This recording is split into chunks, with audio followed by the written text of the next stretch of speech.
নমস্কার বন্ধুরা, একটা গুরুত্বপূর্ণ ইনফরমেশন দেওয়ার জন্য এই ভিডিওটা করা।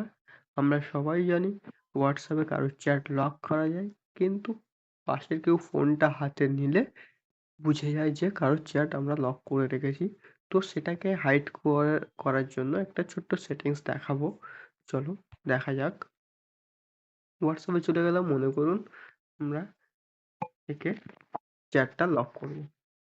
সিম্পলি সিলেক্ট করে থ্রি ডটস, দেখুন লক চ্যাট, কন্টিনিউ, দেন আপনার পাসওয়ার্ড দিলে দেখুন এখানে দেখাচ্ছে লক চ্যাটস।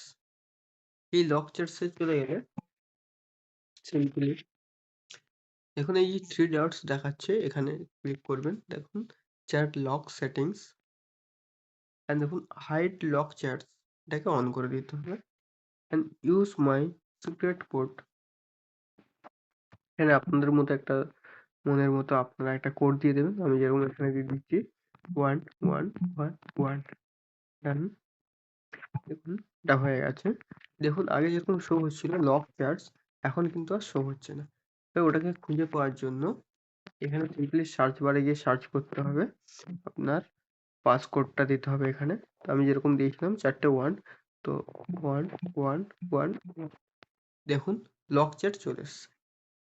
সিম্পলি ওখানে গেলাম। এবার এটাকে আনলক করার জন্য ফের আমরা থ্রি ডটস যাবো, গিয়ে chat lock settings, hide lock chats, এটাকে অফ করে দেবো, কন্টিনিউ। তারপরে এটাকে আমরা সিলেক্ট করব, করে three dot and unlock chats,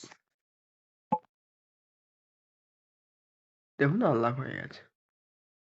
তো এরকম গুরুত্বপূর্ণ ইনফরমেশন পাওয়ার জন্য আমার চ্যানেলটাকে ফলো এবং শেয়ার করে দেবেন। আর যদি ভালো লেগে থাকে একটা লাইক করে দেবেন। ধন্যবাদ।